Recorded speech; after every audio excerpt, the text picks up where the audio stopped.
कहीं ना कहीं टेम्परेचर डिपेंडेंट होता है। If we consider the word thermal, thermal का मतलब क्या होता है, कोई ना कोई टेम्परेचर डिपेंडेंट, तो उसमें हीट एनर्जी आ जाती है, ठीक है ना, एनर्जी प्रोड्यूस्ड बाय हीट, कि टेम्परेचर के चेंज होने से जो एनर्जी आती है, that would be comparatively consist as thermal energy, उसको हम थर्मल एनर्जी बोल सकते हैं। अच्छा, इंटरमोलिकुलर फोर्सेस क्या थी, ये तो हमने पढ़ी थी। इंटरमोलिकुलर फोर्सेस को थर्मल एनर्जी से कन्वर्ट करेंगे। इंटरमोलिकुलर फोर्सेस कौन सी हैं? Yes, what do you mean by intermolecular forces? ये तो कल ही पढ़ के आए हम। कल नहीं, मतलब लास्ट टाइम जब भी हमारा सेशन था। Yes, intermolecular forces, force that binds molecule. Very good Anand, very good बेटा। वो फोर्सेस बच्चे जो बाइंड करके रखती हैं मॉलिक्यूल को, वो होती है इंटरमोलिकुलर फोर्सेस। अब एक चीज हमें ध्यान में रखनी है, थर्मल एनर्जी जो होती है, अगर हम थर्मल एनर्जी की बात करें बेटा, thermal energy is directly proportional to temperature. वो डायरेक्टली प्रोपोर्शनल होती है टेम्परेचर के।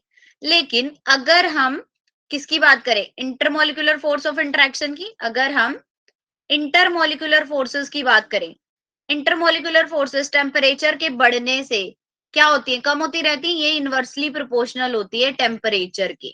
सो बच्चे, अगर इंटरमोलिकुलर फोर्सेस ऑफ अट्रैक्शन का ऑर्डर ये है, तो थर्मल एनर्जी का ऑर्डर इससे उल्टा होगा। थर्मल एनर्जी का ऑर्डर क्या हो जाएगा, गैस, लिक्विड और फिर सॉलिड। ठीक है, क्या कह रही हूं मैं, देखो, इंटरमोलिकुलर फोर्सेस कौन सी होती है, जो बाइंड करके रखती है मॉलिक्यूल को इस तरह से। ठीक है, जो मॉलिक्यूल को क्या करके देखते हैं, पेज है हमारे पास एक्स्ट्रा, नहीं इधर ही करते हैं फिर। देखो, इंटरमोलिकुलर फोर्स क्या होती है बच्चे, जो बाइंड करके रखे इसको, किसी भी सॉलिड लिक्विड गैस को जो बाइंड करके रखती है ना, उसको हम बोलते हैं intermolecular forces.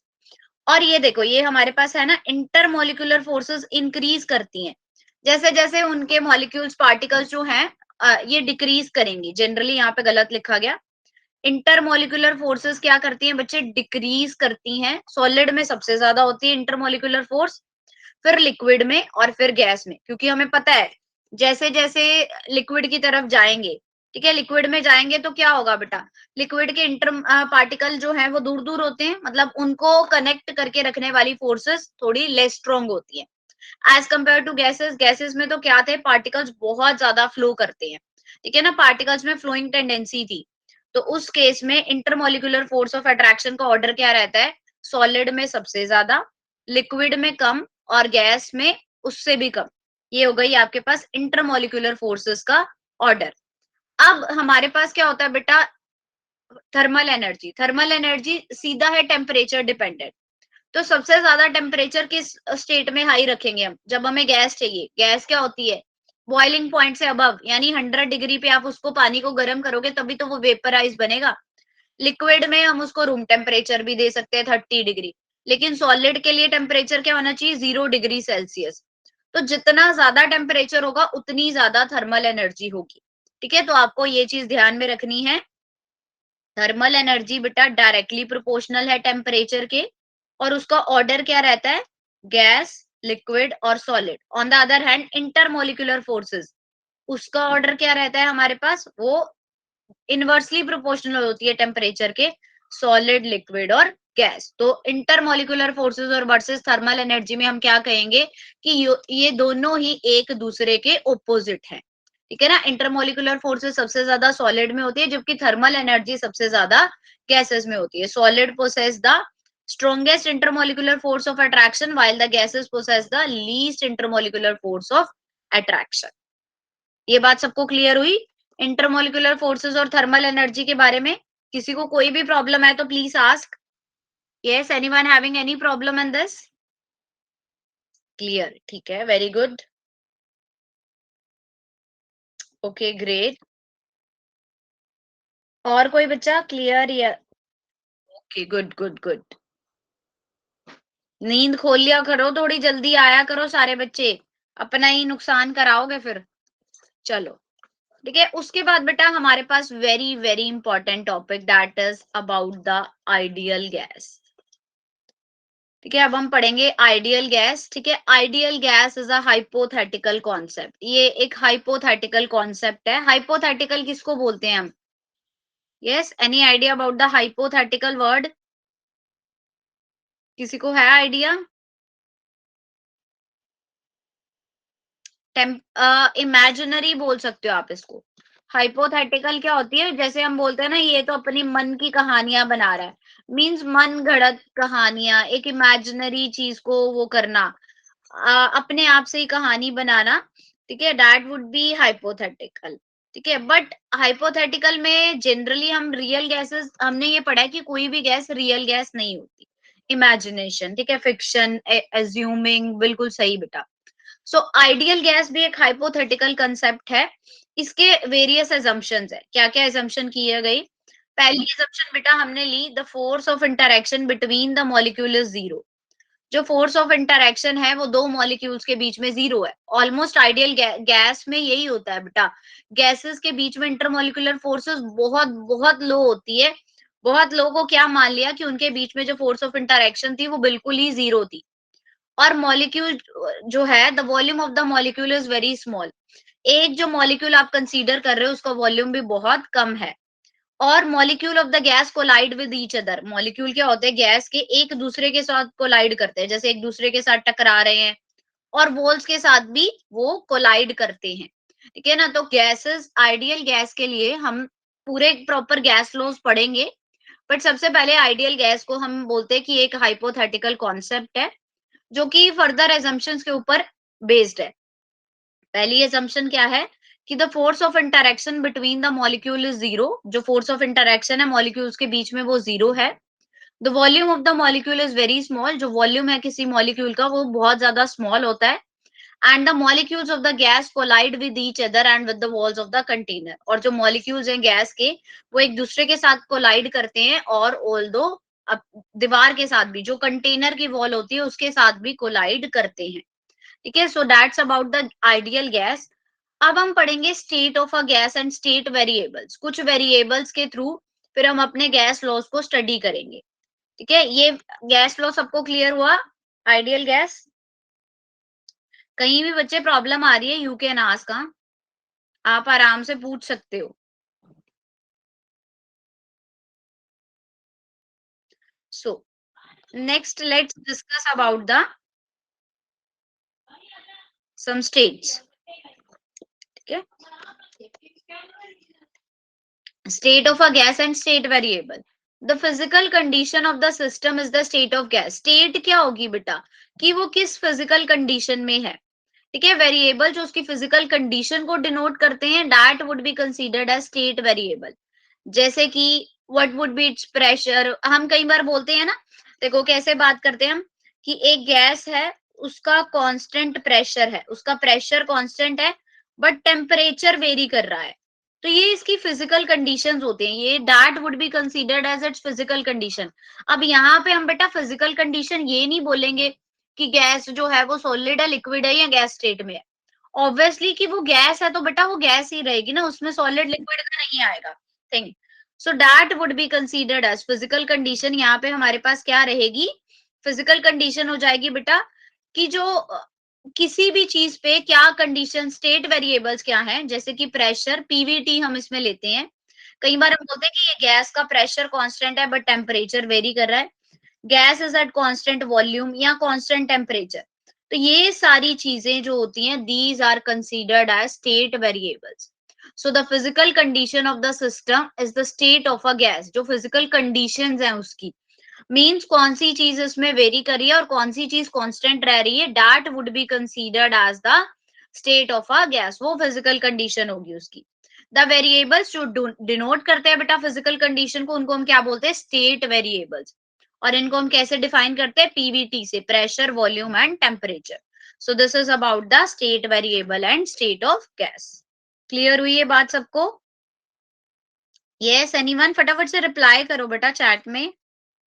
Is there any problem? No. चलो अब हम अपने इंपॉर्टेंट पोर्शन की तरफ चलते हैं बेटा, गैस लॉस की तरफ, कि हम कैसे गैस लॉस को डिफाइन कर सकते हैं, how we can define the gas laws. Okay बच्चे, ये रिपीट हो गया। चलो प्रेशर की बात करते हैं। अच्छा चलो, हमने पहले पीवीटी पढ़ा ही है, तो सभी को एक एक बार हम डिस्क्राइब कर लेते हैं कि प्रेशर क्या होता है। अच्छा मुझे बताओ प्रेशर क्या होता है, what do you mean by pressure?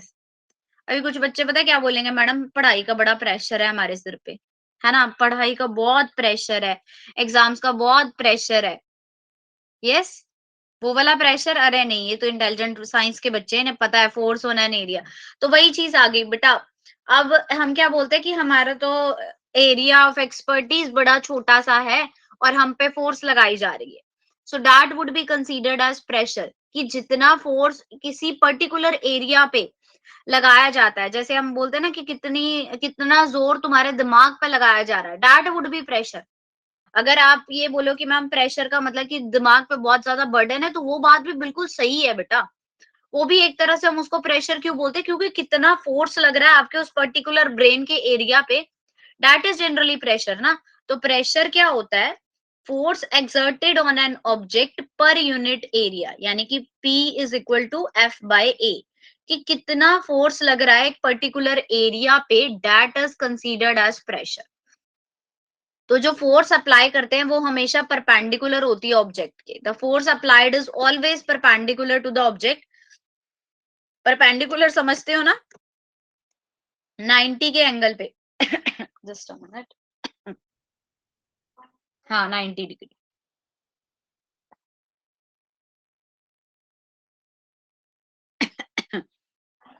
बिल्कुल सही, 90 डिग्री।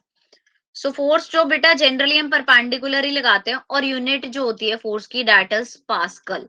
फोर्स के सॉरी फोर्स की बोल रही हूँ, प्रेशर की यूनिट बेटा हमारे पास पास्कल होती है। और प्रेशर को हम बहुत सारे इंस्ट्रूमेंट से मेजर कर सकते हैं। Generally it is measured by barometer and manometer. किससे हम इसको मेजर करते हैं, बैरोमीटर से और मैनोमीटर से। Barometer and manometer are used to measure pressure. Clear? Yes, pressure के बारे में अब हमें सबको पता है। चलो, प्रेशर के बाद आता है वॉल्यूम। वॉल्यूम क्या होगा बेटा, वॉल्यूम क्या होता है, what do you mean by volume? Volume क्या होता है बच्चे, कोई चीज कितनी स्पेस ऑक्यूपाई करती है। अब जैसे मैं बोलती हूँ ना कि इसका बॉटल हम लेके आते हैं, कोल्ड ड्रिंक की बॉटल, तो हम बोलते हैं कि 200 ml, मतलब उसमें 200 ml कोल्ड ड्रिंक ही आ सकती है। कि कोई भी चीज कितना स्पेस ऑक्यूपाई करती है, बिल्कुल सही बेटा आनंद। डेंसिटी मास बाय वॉल्यूम होता है बच्चे। हर्ष ने डेंसिटी का फॉर्मूला लिख दिया, but it's me, not me. एक बच्चे का नाम ही इट्स मी है, उसने सही बताया स्पेस ऑक्यूपाइड। ठीक है, मास बाय वॉल्यूम बच्चे सुधांशु वो डेंसिटी रहता है, वो वॉल्यूम नहीं होता। बिल्कुल सही Vikas, capacity of a container. No problem बच्चे, नो प्रॉब्लम। ठीक है, सो ये चीज है कैपेसिटी ऑफ कंटेनर, कि किसी चीज की कितनी कैपेसिटी है। 2 लीटर की बोतल की बच्चे इतनी कैपेसिटी है कि उसमें 2 लीटर पानी आ जाएगा। So that would be considered as volume. उसको हम क्या बोलते हैं, वॉल्यूम। कि volume of the gas is same as the volume of the container, कि कितना स्पेस वो ऑक्यूपाई कर सकती है। The non for non rigid container, the volume of the gas is determined by the number of moles. अगर आपके पास कोई container है 2 लीटर का, तो उसमें आप बोलोगे कि 2 लीटर ही गैस है। अब कोई नॉन रिजिड कंटेनर है जिसका आपको वॉल्यूम खुद ही नहीं पता, मान लो ये पूरा रूम है मेरा, इसमें अगर बच्चे कोई गैस रहती है, ठीक है, जैसे ऑक्सीजन ही है मेरे पूरे रूम में, ऑक्सीजन के बिना तो क्या ही है, ठीक है ना। तो वॉल्यूम जो है, मैं अब ऑक्सीजन की गैस का वॉल्यूम कंसीडर नहीं कर सकती, तो उसके लिए सम अदर फंक्शंस रहते हैं जो हम अपने आने वाले लॉज में स्टडी करेंगे। सो जनरली वॉल्यूम क्या होती है, स्पेस ऑक्यूपाइड। आपसे कोई पूछता है कि वॉल्यूम का क्या मतलब है, तो आपने बोलना है space occupied by the molecules, कि गैस के मॉलिक्यूल्स कितना स्पेस ऑक्यूपाई कर रहे हैं, वो उसका वॉल्यूम होगा। Next, temperature. अच्छा, टेम्परेचर क्या होता है, टेम्परेचर तो बड़ा इजी सी बात है। What do you mean by temperature? Yes, heat, मतलब कि कुछ भी चीज, कोई भी टेम्परेचर, जैसे कि विंड फ्लो कर रही है, या कितना वो ठंडा है गर्म है, वो चीज टेम्परेचर आ जाती है ना। हीट है, कूल है, बिल्कुल सही। तो amount of heat contained in the gas can be measured by physical term temperature. कितनी हीट है उसमें, कितना गर्म है कोई gas, that would be considered as temperature. So no heat flows in and out of the gas when the temperature of the gas is equal to the surrounding temperature. अब अगर मेरे पास चाय आई है गर्मा गर्म, ठीक है, अब चाय पहले तो गर्म थी, 5 मिनट मैंने नहीं पी, मैंने क्या बोला, मेरी क्लास चल रही है, अब क्लास में अच्छा नहीं लगता ना ऐसे मैडम चाय पी रही हो, बच्चे देख रहे हो। इवन तो पानी पीने में भी कई बार वो लगता है कि अच्छा पानी तो पी ही लेते हैं बीच में।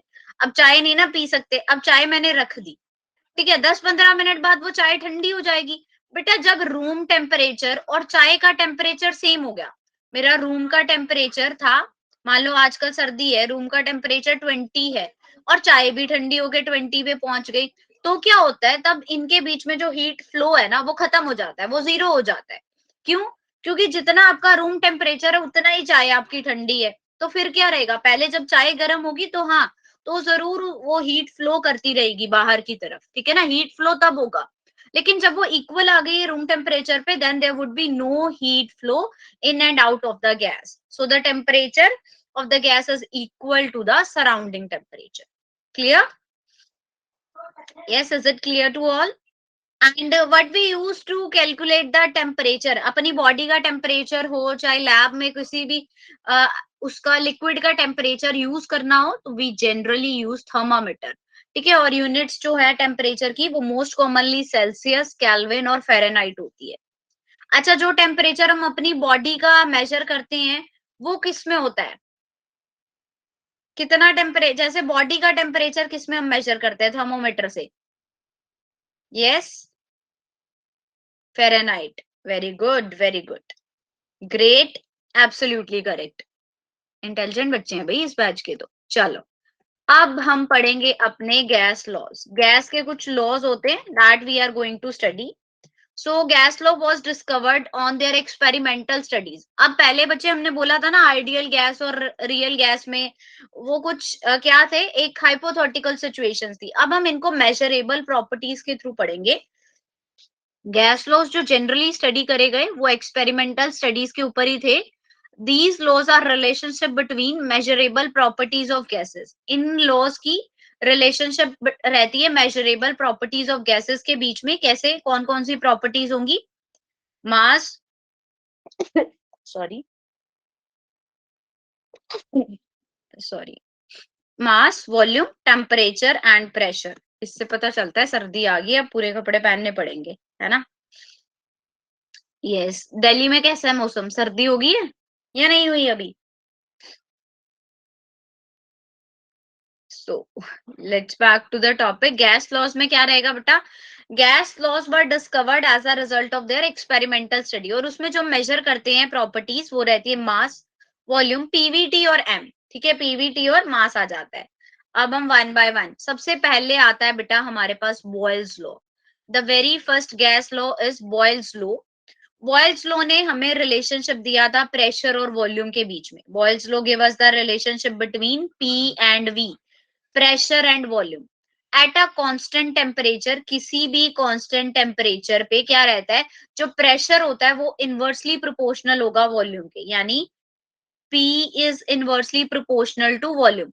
एक कांस्टेंट टेम्परेचर पे क्या देखा गया कि प्रेशर जो था that is inversely proportional to its volume.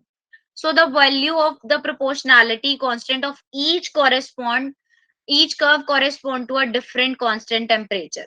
तो आइसोथर्म भी हम इसको बोलते हैं बेटा कांस्टेंट। जब टेम्परेचर कांस्टेंट हो ना, उस चीज को क्या बोला जाता है? आइसोथर्म। ठीक है, that would be considered as isotherm. तो बॉयल्स लॉ जो है वो आइसोथर्म कंडीशन पे है जिसमें प्रेशर इनवर्सली प्रोपोर्शनल होता है वॉल्यूम के। ठीक है ना, pressure is inversely proportional volume. अब हमारे पास प्रेशर इनवर्सली प्रोपोर्शनल है वॉल्यूम के, तो हम प्रोपोर्शनैलिटी का साइन हटा के क्या करेंगे, कोई कांस्टेंट इंट्रोड्यूस करवाएंगे। ठीक है, second, let me just introduce the constant. अब प्रेशर को क्या बोला गया? Pressure is inversely proportional to 1/v। मान लो प्रोपोर्शनैलिटी का साइन हटा के मैंने v लगा दिया। pv इज इक्वल टू, ये आ गया p is equal to k into V. k हमारे पास कोई भी प्रोपोर्शनैलिटी कांस्टेंट है, k is generally proportionality constant. Proportionality constant हो गया ये कि प्रोपोर्शन को हटा के हमने क्या लगा दिया, एक कांस्टेंट k। तो इसने क्या बोला, pv is equal to k। In short मैं लिख सकती हूँ pv is equal to constant, वो है तो कांस्टेंट ही, so that is considering pv is equal to constant हो गया। बॉयल्स लॉ ने क्या बोला था कि प्रेशर जो है वो जनरली क्या रहता है, इनवर्सली प्रोपोर्शनल होता है वॉल्यूम के। एंड मैथमेटिकली हम इसको क्या बोल सकते हैं, प्रोपोर्शनैलिटी का साइन हटा के हमने के लगाया, that means PV is equal to K. ठीक है, पीवी क्या आ गया, के आ गया। कांस्टेंट टेम्परेचर पे प्रेशर और वॉल्यूम जो है that would be equal to personally हम उसको क्या बोल सकते हैं, fixed amount of gas is constant at a constant temperature product of pressure and volume of a fixed amount of gas is constant। कि यानी किसी भी कांस्टेंट टेम्परेचर पे, हम इसको आइसोथर्मल कंडीशन ले रहे हैं ना, कांस्टेंट टेम्परेचर पे प्रेशर और वॉल्यूम का जो प्रोडक्ट है वो भी कांस्टेंट होगा। ठीक है, ये बात सबको क्लियर हुई? Is this clear to all? Not very cold cold. अच्छा, what is the value of K? K की बेटा वैल्यू नहीं लिखेंगे, के एक कांस्टेंट ही रहेगा। के को आपकी वैल्यू निकालने की आपको जरूरत नहीं है। ठीक है, सो देखो बेटा क्या बोल रही हूँ मैं, ये इन्फो लेबोरेटरी वाले का नाम मैं भूल गई, अपना नाम भी चेंज नहीं करता ये बच्चा। देखो, प्रेशर जो है इनवर्सली प्रोपोर्शनल होता है बेटा वॉल्यूम के, यानी P is inversely proportional to volume, P is directly proportional to क्या आ जाएगा, 1/v। तो प्रोपोर्शनैलिटी का साइन हटा के कांस्टेंट k लगा देना है आपने। अब ये मल्टीप्लाई में हो जाएगा तो पीवी क्या आ गया, पीवी इज इक्वल टू के, यानी कि कांस्टेंट टेम्परेचर पे प्रेशर और वॉल्यूम का प्रोडक्ट भी क्या होगा, कांस्टेंट होगा। क्लियर? और रौनक, या ठीक है, ओके नाउ रौनक क्लियर बेटा? अब देखो, अगर आपके पास दो तरह की कंडीशंस होती हैं बच्चे, अगर हम दो चीजें ले लें कि एक पे मैंने ले लिया किसी भी फिक्स्ड अमाउंट पे टेम्परेचर कांस्टेंट था, उसका वॉल्यूम V1 था और P1 था, और ऐसे ही दूसरे वाला भी उसके साथ था P2 और V2, तो P1 V1 is equal to P2 V2 दोनों ही कांस्टेंट के इक्वल आएंगे। यानी एक कंडीशन में P1 V1 कांस्टेंट के इक्वल आ जाएगा और एक में P2 V2 कांस्टेंट के इक्वल आएगा, है तो दोनों ही कांस्टेंट के इक्वल। तो आप इन शॉर्ट लिख सकते हो P1 V1 is equal to P2 V2, यानी P1 V1 किसके इक्वल है, P2 V2 के। ये बात सबको क्लियर हुई? P1 V1 is equal to P2 V2। ठीक है, दो दो कंडीशंस अगर आप ले रहे हो तो बेटा ये चीज भी हमारे पास सिमिलर रहती है। ठीक है, अब हम इसके कुछ ग्राफ्स देखते हैं। जो मेन चीज, इसके ग्राफ पे भी कई बार क्वेश्चन आता है, तो कई बार बच्चे क्वेश्चन इस बेस पे भी आता है कि जैसे आपको मान लो एक P1 की वैल्यू दे रखी है 3 एटमोस्फेयर, P2 की वैल्यू दे रखी है 5 एटमोस्फेयर, V1 आपको निकालना है और V2 आपको दे रखा है 10 लीटर। तो आप ये वाला फॉर्मूला यूज करके P1 V1, तो आप कैसे करोगे, आपके पास P1 V1 is equal to P2 V2 है, ये आपको 3 दे रखा है, ये आपको निकालना है, ये आपको 5 दे रखा है, ये 10 दे रखा है। So you can easily calculate the value of V1 कितनी आ जाएगी, ये जो भी 1 और 20 मीन्स 18, 6 पॉइंट कुछ भी, ठीक है ना, that would be considered as your value of the V1। इस तरह के क्वेश्चन इजी बेसिस पे आ जाते हैं। अब हम देखते हैं बच्चे इसके ग्राफ। ग्राफ के लिए हमें इसकी थोड़ी सी कलर चेंज करना पड़ेगा अपने इंक का, क्योंकि व्हाइट पे व्हाइट तो चलेगा नहीं। चलो, अब हमने क्या बोला, प्रेशर को जब हम 1/v के साथ ग्राफ ले रहे हैं, टेम्परेचर हमारा कांस्टेंट है, तो ग्राफ किस तरह के होंगे, उसकी रो इस तरह से रहेगी। प्रेशर और 1/v के बीच में हम T1 T2 और T3 एक कांस्टेंसी दिखाएंगे। ठीक है, ग्राफ कैसा रहेगा, इस तरह से। अब अगर बेटा हमने ग्राफ को 1/v को इंक्रीज कर रहे हैं, और कंडीशन हमने कौन सी ले ली, जनरली P की, फिर से 1/v के साथ, ये थी आइसोथर्मल कंडीशन, यानी कॉन्स्टेंसी थी। अब अगर टेम्परेचर में कुछ वेरिएशन होती है तो वो इस तरह से, तो वो किस तरह की, इस तरह की कर्व शो करता है, लीनियर इन दिस वे, ऐसे। ठीक है, ये कर्व्स शो होंगी उसमें। और अगर P का, हमने P और V के बीच में, आपने PV और P के बीच में टेम्परेचर ग्राफ दिखाना है, तो ये बिल्कुल स्ट्रेट लाइन। और log P और log V के बीच में ग्राफ कैसे बनता है, डाउनवर्ड स्लोप के साथ, नीचे की तरफ। ठीक है, तो ये डिफरेंट डिफरेंट कंडीशंस में हमने डिफरेंट टाइप ऑफ वो बनाए हैं, क्या बोलते हैं हम उसको, ग्राफ्स। ठीक है ना, तो graph of pressure P versus 1/v एक लिया हमने यहाँ पे, देखो P वर्सेस 1/v, तो ये वाला टेम्परेचर हो गया। यहाँ पे ना एक सेकेंड, जस्ट लेट मी सी, प्रेशर वर्सेस वॉल्यूम, जो डिक्रीज हो रहा है ना, दैट इज जनरली वॉल्यूम। ये वाला सिर्फ वॉल्यूम है, ठीक है, ये वॉल्यूम के साथ है, ये पी और वी के बीच में ग्राफ है। पी वर्सेस वी वाले में डिक्रीजिंग, पी वर्सेस 1/v वाले में आप देखोगे बच्चे कि किस तरह की है, एक स्ट्रेट लाइन इंक्रीजिंग में होगा टेम्परेचर। पीवी वर्सेस पी में क्या है, एक स्ट्रेट लाइन। और अगर आप लोग पी वर्सेस लोग वी ले रहे हो तो उसका क्या मतलब हो जाएगा कि एक डाउनवर्ड स्लोप की तरफ वो ग्राफ जो है वेरी करेगा, ठीक है। ये ग्राफ्स इसको याद में रखेंगे, समझ नहीं आया मैं दोबारा बताती हूँ बेटा, दोबारा करते हैं इसको, जस्ट अ मिनट।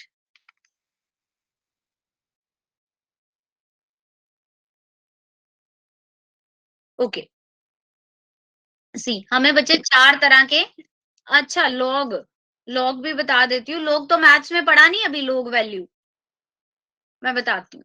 देखो क्या रहेगा, सबसे पहले हमने प्रेशर को बोला ना inversely proportional to 1/v, inversely proportional 1/v के, मींस यहाँ पे तो अब डायरेक्टली प्रोपोर्शनल हो गया। हमने क्या बोला, डायरेक्टली प्रोपोर्शनल ही हो गया अगर 1/v है, ठीक है। तो 1/v के बढ़ने से प्रेशर भी थोड़ा बढ़ेगा, प्रेशर को भी इंक्रीज होना पड़ेगा। अगर 1/v इंक्रीज कर रहा है बच्चे तो प्रेशर भी इंक्रीज करेगा, अगर v इंक्रीज करता तो प्रेशर डिक्रीज करता, ठीक है, क्योंकि वो एक दूसरे के उल्टे हैं। अब अगर मैं बोलूं कि उल्टा ही इंक्रीज कर रहा है, 1/v इंक्रीज कर रहा है तो उसका मतलब v डिक्रीज कर रहा है।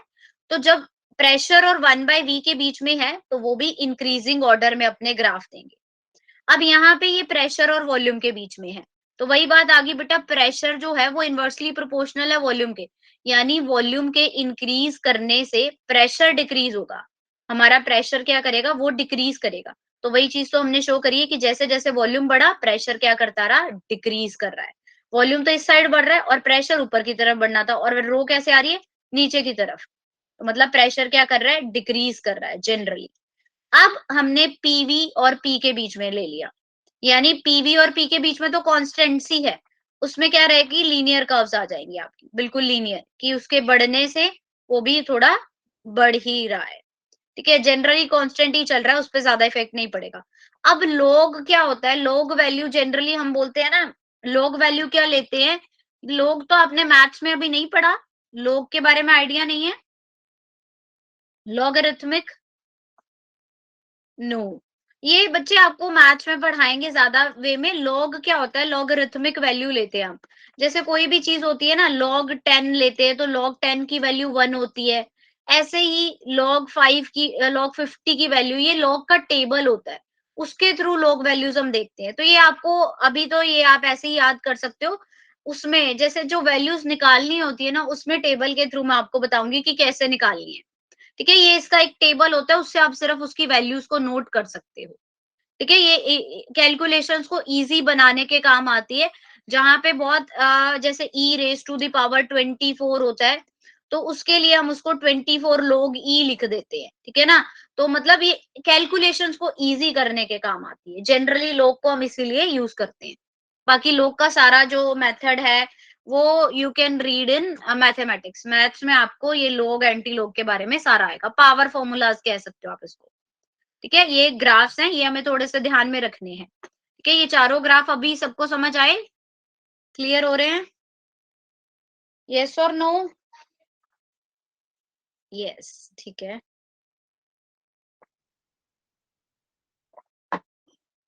चलो आगे चलते हैं थोड़ा सा। अरे देखो, क्वेश्चन आ गया, what will be the minimum pressure required to compress 500 decimetre cube of air at 1 bar to 200 decimetre cube at 30 degree Celsius, यानी कि आपको प्रेशर निकालना है, कितना प्रेशर रिक्वायर है 500 डेसीमीटर क्यूब ऑफ एयर को एट 1 बार पे, means P1 you have to calculate, ठीक है। टू V1 आपको 500 डेसीमीटर क्यूब दे रखा है, P2 आपको 1 बार दे रखा है, V2 आपको 200 डेसीमीटर क्यूब दे रखा है। अब इसको कैसे निकालोगे आंसर, अरे आंसर क्यों दिखाऊं मैं, बताओ, मैंने पहले ही बता दिया था ये क्वेश्चन, फिर भी कर लो फटाफट से करो। यस बेटा, कह सकते हैं रौनक लॉग जो है वो सॉल्व करती है प्रॉब्लम पावर टाइप क्वेश्चंस को। बिल्कुल सही बच्चे। हाँ, P1 V1 is equal to P2 V2 होगा, लेकिन आंसर क्या होगा? प्रेशर की यूनिट है बच्चे, प्रेशर की यूनिट है 1 बार। ठीक है, this is the unit of pressure. P1 is V1, P2 V2। अब बताओ क्या हो जाएगा, क्या आंसर रहेगा हमारे पास? Yes, who is gonna tell मी?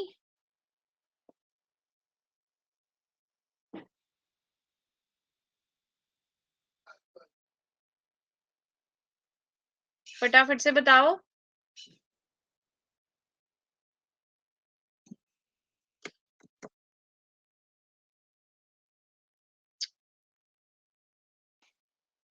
एक second, what is the minimum pressure required to compress 5 of air head?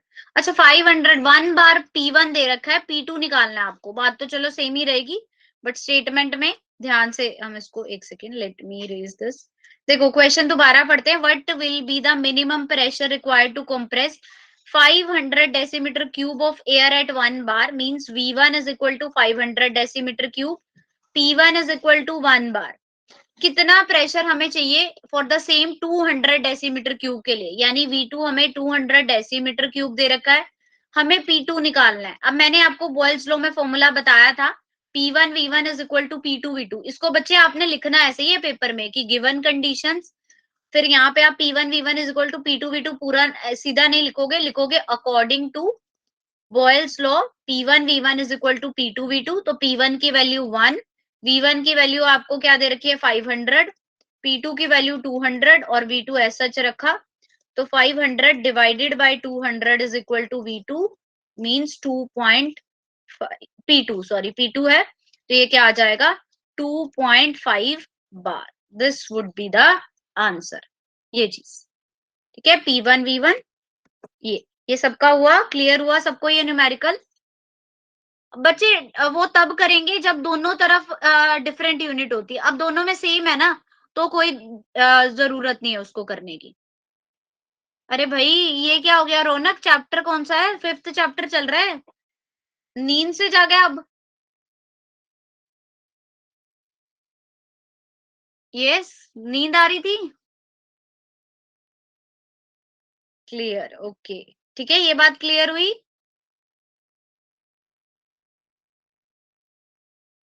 ओ, और पिछली क्लास ज्वाइन करी थी रौनक ने?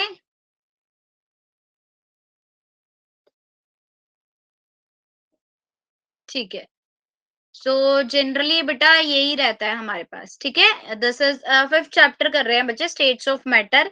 ठीक है, ऑल्दो बच्चे, कुछ बच्चों का कहना था कि स्कूल में नहीं करवा रहे, तो स्कूल में बेटा they are focusing only on the boards level, but we are focusing on NEET and JEE level, so that's why हम सारा ही सिलेबस करेंगे। क्लियर? चलो, बॉयल्स लॉ अब सबको क्लियर हो गया। एक और प्रॉब्लम है हमारे पास, अब ये देखते हैं कौन करेगा। A balloon is filled with hydrogen at room temperature. It will burst if pressure exceed 0.2 bar. एक बैलून है आपके पास, वो क्या बोल रहे हैं कि उसका वो बैलून फट जाएगा अगर आपने 0.2 बार से ज्यादा का प्रेशर रखा। If at 1 bar pressure the gas occupies 2.27 litre. अब उन्होंने बोला है कि एक प्रेशर है 1 बार, अगर मैं बोलूं P1 1 बार है, तो वॉल्यूम जो है उसका V1 2.27 लीटर है।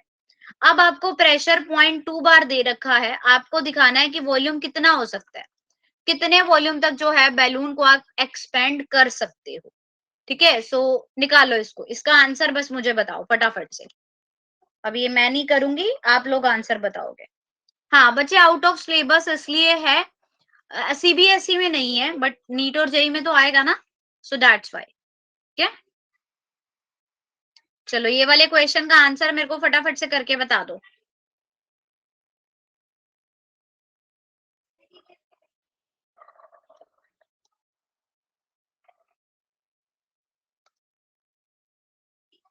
11.3, 13.5, 1.135, अभी सबने अलग अलग बोल दिया है, मतलब ये चाहते हैं कि मैम करके ही देखे। 1 इंटू 2.2, 0.2 इंटू V2, इसको 22/2 कर लेते हैं, 11 ही आएगा। V2 11 आ रहा है, 11 आ रहा है। हाँ 11, 2.2 है। हाँ 11 आएगा, ठीक है ना। P1 V1 बेटा P2 V2, तो 1 इंटू 2.2 और 0.2 इंटू V2। अब ये 2.2 डिवाइडेड बाय 0.2 करना था, मींस ये भी 22/10 है और ये भी 2/10 हो जाएगा। काटोगे इसको, आपके पास क्या बचेगा, 11। So volume would be 11 litre तक वो आप उसको एक्सपैंड कर सकते हो, ठीक है, तब वो नहीं फटेगा। Clear? Yes, is it clear to all? 2.27, अच्छा अच्छा अच्छा, ठीक है ठीक है ठीक है, 2.27 है। ओके, हाँ चलो फिर तो कैलकुलेशन थोड़ी सी मुश्किल हो गई। 227 को 2 से करना है तो 2.27 हो गया। अच्छा 100 आ गया नीचे, तो फिर अब मेरे पास कैलकुलेटर नहीं है, कर लेना फिर जो भी आंसर रहेगा, ठीक है। 2.27 है, उसके अकॉर्डिंग चलो करके ही देख लेते हैं। 11.35 हो गया, ठीक है 11.35 फिर, ठीक है। So that would be considered as 11.35। Okay great, ठीक है, ये अब सब कर लेंगे ना। बॉयल्स लॉ में किसी को कोई प्रॉब्लम तो नहीं रहेगी? अब जितने भी क्वेश्चंस है बॉयल्स लॉ के वो सारे हो जाएंगे। यस चलो फटाफट से अब हम चार्ल्स लॉ भी कर लेते हैं। Let's come to Charles law.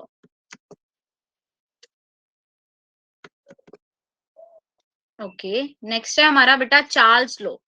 Charles law ने रिलेशन दिया था टेम्परेचर और वॉल्यूम के बीच में। इनका था टीवी के नाम से आपने जानना है। चार्ल्स जो थे वो टीवी बहुत ज्यादा देखते थे, तो ये चीज आपको याद रखनी है। चार्ल्स जो है वो टीवी बहुत देखता था, बॉयल्स जो है वो पीवी, वो उसके साथ क्या था वर्ड, पीवी। चार्ल्स के साथ टीवी, बॉयल्स के साथ पीवी। अब उन्होंने क्या बोला बेटा, जब चार्ल्स हम बॉयल्स लॉ कर रहे थे, पीवी में कांस्टेंट क्या रखा था, टेम्परेचर। अब टीवी में कांस्टेंट क्या रखोगे, प्रेशर। तो क्या बोला गया कि at constant pressure the volume of fixed gas is directly proportional to the temperature, यानी कि वॉल्यूम जो है वो डायरेक्टली प्रोपोर्शनल होता है टेम्परेचर के। अकॉर्डिंग टू चार्ल्स लॉ में क्या बोला गया कि volume is directly proportional to temperature. Volume क्या है, डायरेक्टली प्रोपोर्शनल है हमारा टेम्परेचर के। सो मैथमेटिकली हम इसको ऐसे लिख सकते हैं, और V इज इक्वल टू के टी। कोई भी प्रोपोर्शनैलिटी कांस्टेंट आप लगाओगे यहाँ पे, सो दैट वुड बी के टी हो गया। तो इसका क्या मतलब हुआ कि V बाय टी कांस्टेंट होगा, ठीक है ना, कि इसने क्या बोला था कि V divided bye T would be constant. So generally Charles law gives the relation between temperature volume. Temperature और वॉल्यूम के बीच में इन्होंने हमें क्या दिया था, एक रिलेशन दिया था। कांस्टेंट प्रेशर पे जो वॉल्यूम है फिक्स्ड गैस का वो डायरेक्टली प्रोपोर्शनल था टेम्परेचर के। Means V is directly proportional to T। Proportionality का साइन हटा के मैंने K लगा दिया, कोई कांस्टेंट लगा दिया। तो उसने क्या बताया कि V divided by T would be constant, ठीक है। V by T is equal to constant. ये बात क्लियर हुई सबको? यस चार्ल्स लॉ क्लियर हुआ टीवी वाला? So this would be the thing. Okay वही चीज है बच्चे, अगर हमारे पास दो तरह के टेम्परेचर होंगे तो उसमें क्या हो जाएगा, V बाई टी कॉन्स्टेंट था, तो V1 by T1 is equal to V2 by T2 भी आप लिख सकते हो, ठीक है। दो अगर आप सिस्टम ले रहे हो तो you can write it as V1 by T1 is equal to V2 by T2, ये कांस्टेंट आ जाएगा, ठीक है। यानी कि एट यहाँ पे कांस्टेंट क्या है हमारा, प्रेशर कांस्टेंट है, ठीक है। एट कांस्टेंट प्रेशर, आइसोबैरिक इसको हम बोलते हैं, आइसोबैरिक टेम्परेचर जिसमें कांस्टेंट प्रेशर हो, V is directly proportional to temperature, volume is directly proportional to temperature. तो हमारे पास V is equal to K by T हो जाएगा, और V बाई टी क्या आ गया हमारा, कांस्टेंट। और अगर हमारे पास दो है कोई मेथड्स, तो V1 is equal to V1 by T1 is equal to V2 by T2, ठीक है। ये बात क्लियर हुई सबको? यस उल्टा मत लिख देना, T बाय V नहीं करते, V बाय T करते हैं, तो ये थोड़ा सा बच्चों ध्यान भी रखना है, ठीक है। This is about the Charles law. और टेम्प अगर ये इसमें कांस्टेंट प्रेशर है तो हम इसको आइसोबार कंडीशन बोलते हैं। This would be said to at as isobar condition. ठीक है, इसको क्या बोलेंगे? Isobar condition. क्लियर ना? चलें आगे, ग्राफ करें इसके भी। Yes, any problem up to this? Charles law समझ आया? ठीक है, ओके ग्रेट। ये देखो बेटा, अब यहाँ पे -273 डिग्री सेल्सियस वाला क्या सीन है वो हम डिस्कस करते हैं। देखो, -273 का क्या मतलब हुआ बेटा कि चार्ल्स और गे ने एक लॉ दिया था, जिसके बेस पे हमने क्या बोला था कि there Charles and Gay used to perform several experiments on gases, जो इंडिपेंडेंटली किस पे टेक्नोलॉजी पे बेस्ड थे? हॉट एयर बैलून की टेक्नोलॉजी पे वो बेस्ड थे। इन्वेस्टिगेशन ने क्या शो किया कि for a fixed mass of gas at constant pressure volume, gas off a gas increase on increasing temperature. ठीक है ना, कि प्रेशर जो है या वॉल्यूम जो है वो इंक्रीज करता रहता है जैसे जैसे टेम्परेचर इंक्रीज करेगा, और जैसे ही वो ठंडा होता रहेगा वो कूल करते रहेंगे। आपने देखा होगा ना, हॉट एयर बैलून में जितनी ज्यादा अमाउंट में हॉट एयर रहती है वो उतना ऊपर चलता है। जैसे जैसे बेटा उसका वो हॉट एयर खत्म होना शुरू हो जाता है या टेम्परेचर कूल डाउन होने लगता है, वो नीचे आ जाता है। कभी किसी ने अगर हॉट एयर बैलून देखा हो, मैंने तो नहीं देखा खैर, तो मेरे को इतना वो वाला एक्सपीरियंस नहीं है, बट अगर किसी बच्चे ने देखा है, yes anyone has the idea about hot air balloon? अभी राजस्थान साइड होते हैं आई थिंक, तो ये मैंने एक आधी उसमें ही देखा है, मूवी में। ऐसे तो नहीं देखा। वो आग सी लगाते हैं, आप उसका एग्जांपल ले लो ना। हम उसका जो दिवाली पे चलाते हैं, वो व्हाइट कलर का क्या बोलते हैं उसको, क्या बोलते हैं बच्चे उसको, जो वो दिवाली पे भी ऐसे ऊपर उड़ता है व्हाइट कलर का बैलून सा, व्हाट्स दैट कॉल्ड? कंदिल, हाँ हाँ, कंदिल जो होता है पैराशूट टाइप, बिल्कुल सही। ठीक है, उसको हम क्या करते हैं वो चीज, ठीक है ना, उसमें आपने देखा जब तक तो बच्चे आग होती है तब तक तो वो ऊपर ऊपर चलता रहता है। जैसे ही वो उसमें वो खत्म होने लग जाता है ना, फ्लेम खत्म होने लग जाती है, फिर वो नीचे गिर जाता है। सो उसी तरह से बेटा, जितना ज्यादा टेम्परेचर हाई होगा ना उतना तो वो रेस करता रहेगा, लेकिन जैसे जैसे टेम्परेचर कम होना शुरू होगा वो क्या हो जाता है, वो generally that goes on decreasing, वो डिक्रीज होना शुरू हो जाता है, नीचे नीचे आएगा। तो ऐसे ही उन्होंने क्या बोला कि for each degree rise in temperature, volume जो है गैस का वो इंक्रीज करता है 1/273.15 ऑफ द ओरिजिनल वॉल्यूम। यानी कि हर एक डिग्री राइज के साथ आपका 1/273.15 टेम्परेचर राइज करेगा। इसको हम कैसे लिख सकते हैं? इसको इक्वेशन को हम लिखेंगे in this way that Vt is equal to, किसी भी वॉल्यूम पे Vt is equal to V naught, 1 degree के राइज पे उसमें 1/273.15 का राइज होगा, मीन्स वो T/273.15 डिग्री राइज करेगा। वी नोट कॉमन था, वी नोट कॉमन ले लो, यानी कि फॉर एवरी 1 डिग्री राइज उसमें वॉल्यूम जो है उसका वो 1/273.15 बढ़ेगा। ठीक है, इतने केल्विन उसका वॉल्यूम जो है इंक्रीज हो जाता है। Is it clear? हाँ, मैं रिपीट करती हूँ बेटा, क्या है, इन्होंने क्या, हमारे पास क्या कंडीशन आई थी कि with every 1 degree rise in temperature, हमने क्या फाउंड, हमने नहीं, साइंटिस्ट ने, हम ऐसे ही अपना नाम हम करी जाए। साइंटिस्ट ने बच्चे क्या फाउंड किया कि for each degree rise in temperature volume जो है गैस का वो इंक्रीज होता है 1/273.15 डिग्री, अपने ओरिजिनल वॉल्यूम से वो इतना वॉल्यूम उसका बढ़ जाएगा। मींस जैसे जैसे टेम्परेचर जो है बढ़ता जा रहा है ना, उसकी वैल्यू भी बढ़ती जा रही है। कितनी बढ़ती जा रही है? 1/273.15। तो वीटी में हर एक डिग्री के बाद इतना इतना वॉल्यूम उसका बढ़ता रहेगा। ठीक है ना, वॉल्यूम बढ़ता है बेटा तभी तो वो ऊपर ऊपर जाता है। ग्राफ अभी नहीं करे बेटा, ग्राफ हम करेंगे फिर मैं समझा दूंगी अच्छे से। ठीक है, ये बात अभी सबको क्लियर हुई कि क्या चीज हो रही है?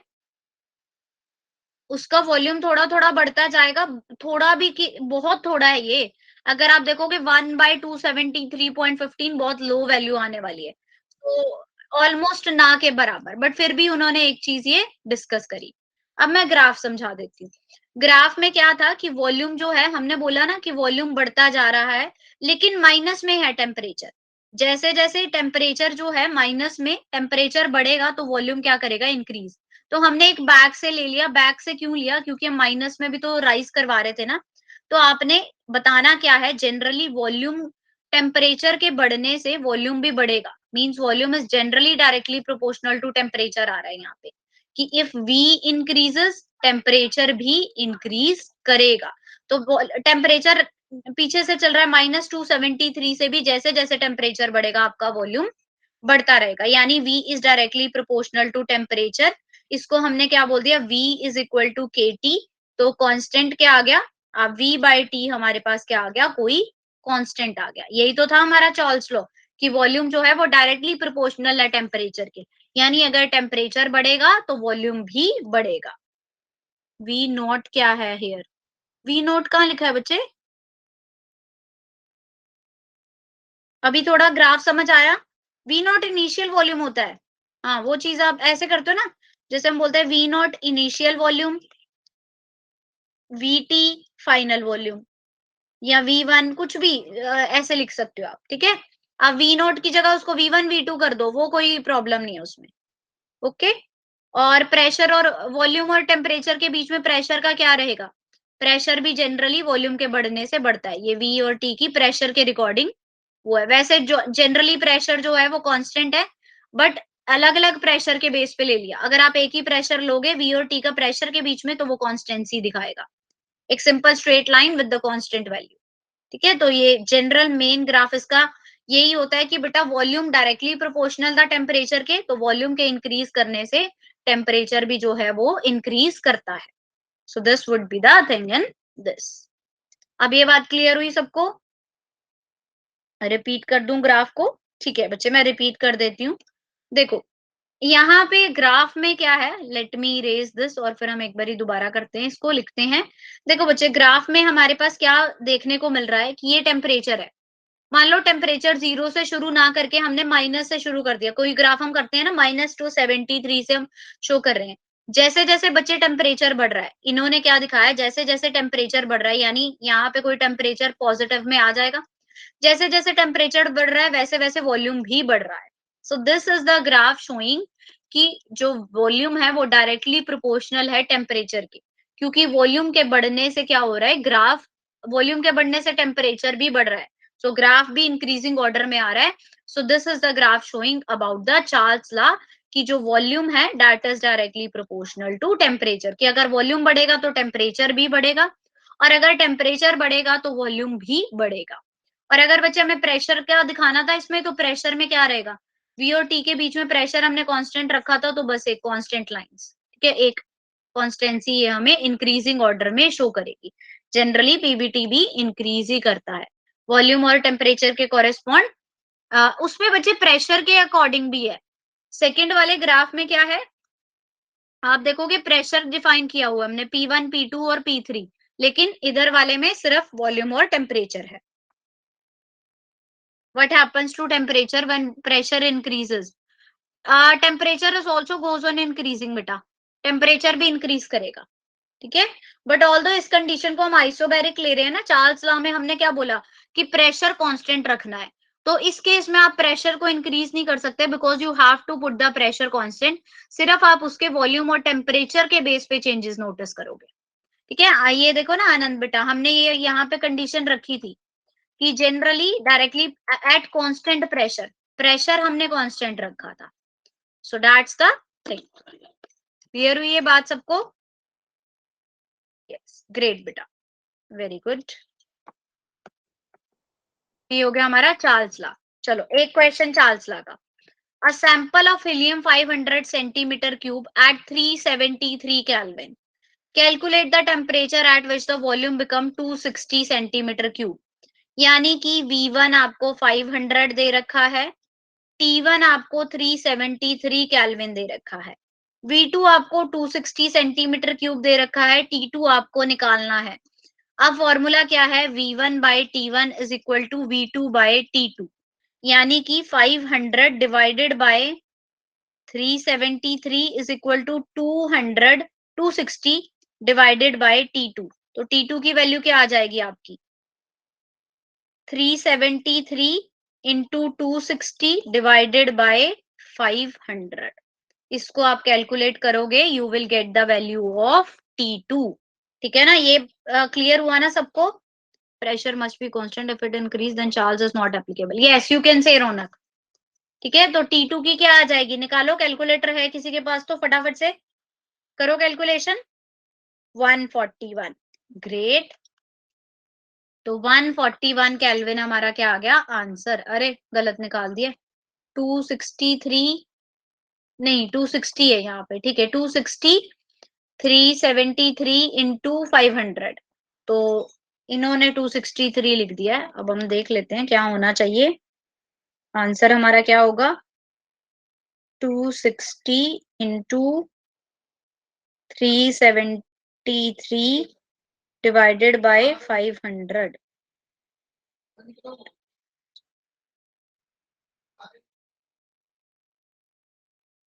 193.96 आएगा बेटा। यहाँ पे थोड़ा सा गड़बड़ कर दी, आंसर 193.96। हाँ ठीक है, answer is 193.96 kelvin. So this is about the Charles law. ठीक है, ये सबको यहाँ तक क्लियर हुआ? किसी को भी कोई प्रॉब्लम बेटा बॉयल्स लॉ और चार्ल्स लॉ में? Yes, is it clear? Great. ठीक है, ओके गुड। चलो, अब हमारा आएगा गेल यूसेक लॉ, जो हम नेक्स्ट क्लास में करेंगे। अब गेल यूसेक लॉ और आइडियल गैस जो है वो भी, उसके ऊपर जो कंडीशंस हैं, आइडियल गैस इक्वेशन, इन तीनों लॉ से मिलके एक आइडियल गैस इक्वेशन बनेगी, वो फिर हम अपनी नेक्स्ट क्लास में करेंगे। आई होप यहाँ तक किसी भी बच्चे को कोई प्रॉब्लम है तो वो पूछ सकता है। Any problem to anyone? Yes, is there any problem? No. ठीक है, सो बाकी के दोनों अब हम अपनी नेक्स्ट क्लास में